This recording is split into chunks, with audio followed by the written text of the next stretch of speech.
Hey there, church family. I want to talk to you a little bit today about another reason why we worship. And I want to share with you that one of the reasons why we worship, and again, worship is not just singing songs and those kinds of things. It can be, but it's not always. But one of the reasons why we worship is to remember all of the things that God has done for us. God has done great many things for each and every one of us. And our worship is a way of remembering some of those things that happen. In fact, we get that example from the Israelites all the way back in the Old Testament. Look at some of the things that they did to remember the things that God had done. They stacked huge rocks, made monuments in places where important things had taken place. They renamed locations and even people after God did something incredibly miraculous. They established new traditions and holidays and feasts to help them to never forget all of the things that God has done for them. And of course, they wrote songs to remind them of the things that God has done. And when you look at Psalms 120 through 124, those 15 Psalms that are written there, very short songs in the book of Psalms.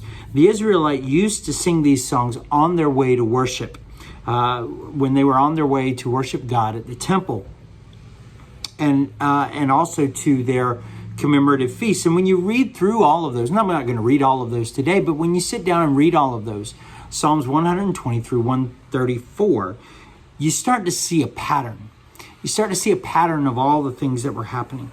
You start to see a pattern of things like trusting God, of everything in life going wrong, enemies attacking them from all sides, and God helping them and rescuing them, and God hearing their prayers, and then God doing something really amazing in their lives and in that situation. You hear things like, I'm in trouble, or we're in trouble, or we called on God and God heard us. And when we trusted God, God helped us, and God deserves our praise.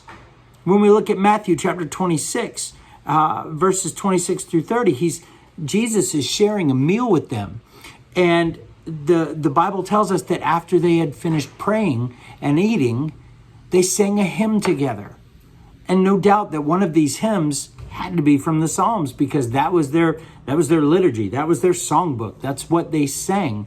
Those songs of remembrance of what God had done, the amazing things that God had done. And even in Psalm 116, when you look, Psalm 113 through 117 are all songs about how God delivered the Israelites from the hand of Egypt.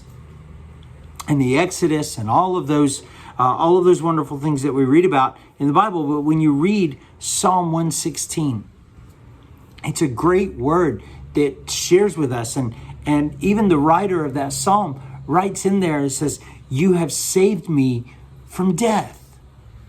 Well, what death? Well, that's a specific remembrance to the work that God had told them to do, to sacrifice that perfect lamb, to take the blood of that perfect lamb and paint it on the doorposts. So in that last plague, when the death angel came, it would pass over the house and they would be saved. They would live. And so that's where they get the celebration of Passover. God really, really desires us to worship. He wants us to worship him. And he wants us to do so that we remember all of the great things that God has done for us. God bless you, church family. Have a great week.